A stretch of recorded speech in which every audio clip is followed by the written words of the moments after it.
ও দিদি, বিশ্বাস করে ভোট দিয়েছিলাম নিজের রাজ্যের চাকরি বা কাজ পাবো বলে, কিন্তু দুঃখের বিষয় আপনার রাজ্যের চাকরি পার্থ আর সমীর জানা আর আপনার শিক্ষামন্ত্রী সবই নিয়ে গেছে চলে। আপনার পশ্চিম বাংলার হাসপাতালে কত রোগী ভোগান্তিতে পড়ে, সঠিক চিকিৎসা না পেয়ে মুখ থুবড়ে মরে। রাজ্যটাকে শেষ করেছো, কি রেখেছো বাকি? পশ্চিম বাংলার বেকার ছেলেদের 16 বছর ধরে দিয়েছে শুধু ফাঁকি। ভালো লাগলে দর্শক অবশ্যই বেশি বেশি করে শেয়ার করবেন এবং লাইক ফলো করে দিবেন ভিডিওটা। বিক্ষোভ যদি না দেখান তাহলে এই সরকার বর্তমানে চেপে ধরছে আমাদের শ্বাস।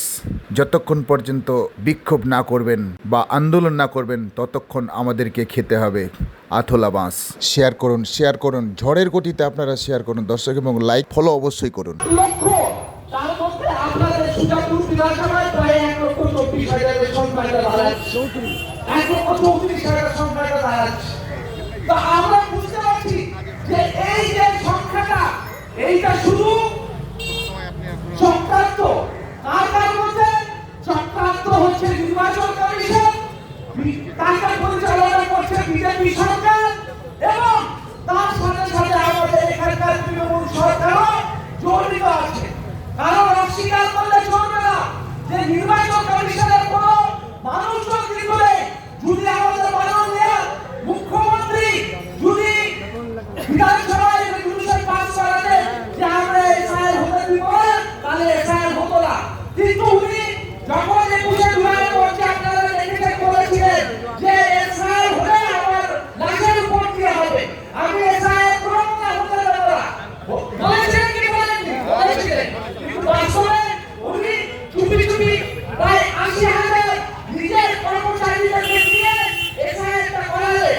এবং আমরা কি দেখলাম যে নির্বাচন কমিশন নিজেরই নিয়মকে কখনো সঠিকভাবে প্রয়োগ করেনি, কখনো একটা কথা বলেছে, কখনো আরেকটা কথা বলেছে।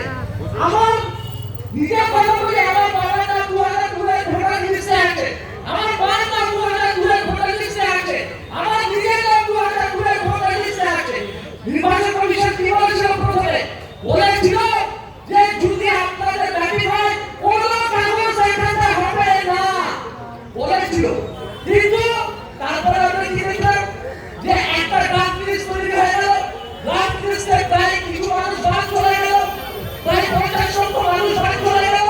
তারপরে আবার এক পড়া শুরু হলো হিয়ারিং।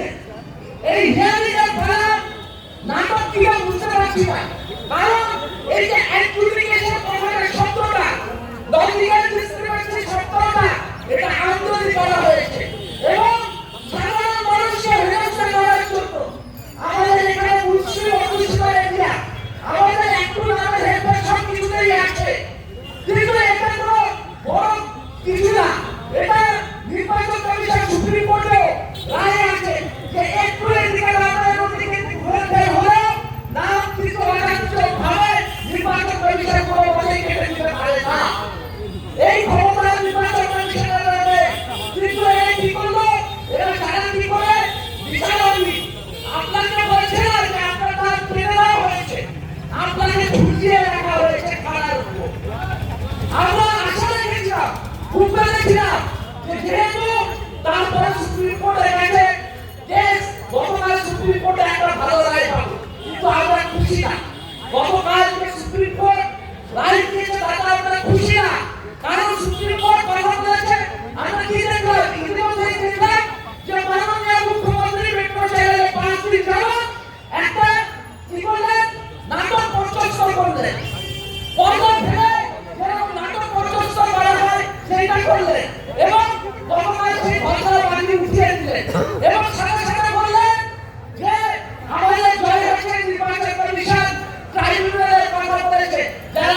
মুখ্যমন্ত্রীরও একটা মানে দারুণ পেয়ে আছে, কারণ উনি এই যে যারা এই আলো থেকে এই আলো হচ্ছে ভিডিওরা, হচ্ছে আপনার গ্রামের কোন শিক্ষক মশাই কিংবা আইসিডিএস এর কেউ হবে তারা। তো এখানকার কর্মচারী নির্বাচন কমিশন পরিষ্কার ভাবে বলছে যে তাদের গাফিলতির জন্য এই অ্যাডমিনিস্ট্রেশন মিস হয়েছে। তখন আমরা কি দেখলাম যে মমতা ব্যানার্জি ডাব্লিউবিসিএস সার্টিফিকেট বলার চেষ্টা করলে যে না এইটা আমাদের না, এটা নির্বাচন কমিশনের দোষ। কিন্তু এই যে আপনারাও সরকারি আধিকারিক, নির্বাচন কমিশনের লোক সরকারি আধিকারিক, এই যে আপনাদের দ্বন্দ্বের মধ্যে সাধারণ মানুষ সাধারণ বিশ্ব হবে, এটার জবাব কিন্তু আপনাদেরকে দিতে হবে। আপনারা হেলস্টার সাধারণ মানুষকে কেন করবে, এটার জবাব আপনাদেরকে দিতে হবে। আমরা জানি যে এই পর্যায়ে আমরা পৌঁছাতে না, বুঝতে হবে এই যে এসআইআর প্রক্রিয়াটাই যখন মাননীয় মুখ্যমন্ত্রী বলে যে আমি হতে দেব না, আমি এখানে আপনারা একটা কথা শুনেন যে মাইক্রো অবজারভারের সাথে দ্বন্দ্বের কথা বলা হচ্ছে, কিন্তু যখন মাননীয় মুখ্যমন্ত্রী দিল্লি সুপ্রিম কোর্টে কালো ফ্যাক্টরি লাগিয়ে যখন সবাই জবাব করলেন, কোর্ট যখন ওনাকে বললেন যে আপনি আপনার রাজ্য থেকে গ্রুপ সি গ্রুপ বি তে মাইক্রো অবজারভার দিচ্ছেন না কেন, তখন কিন্তু উনি বলতে পারলেন না যে আমি আধিকারিক দিইনি বলে এইটা আমার গাফিলতি। উনি যদি আধিকারিকদের দিতে রাজ্য সরকারি কর্মচারীদের দিতে, তাহলে পরে এই বাইরে থেকে মাইক্রো অবজারভার এসে এই বাংলাদেশি করতে পারতো না। এইটা বুঝতে হবে। এই যে খেলা শুধু আমরা বিজেপি এবং নির্বাচন কমিশনকে দোষ দিলে হবে না, নির্বাচন কমিশনকে দোষ দিতে হবে না, এর মধ্যে যে শাসক দল ফুটবল জড়িত আছে তা কিন্তু প্রমাণিত কথা।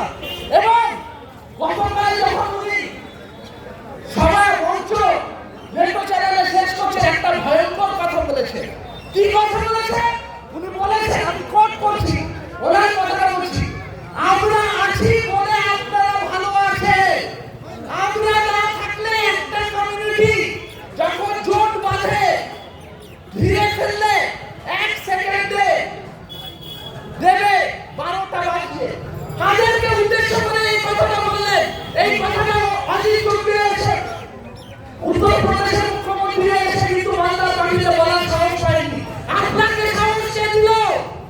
এই কথাটা জবাব, এই কথাটার মানেটা কি হচ্ছে? মানেটা বলা হচ্ছে মুসলিম সম্প্রদায়ের পালাতে আপনাদের বার্তা বন্ধে রেখেছি আমি, আপনাদেরকে যদি ছেড়ে দিই, সেই বার্তাটা ঘৃণা করি, তাহলে কি আপনারা কাকে কামড় দিবেন সেটা কিন্তু বোঝা যাবে না। ওনার কথা মানে এইটাই দাঁড়ায়।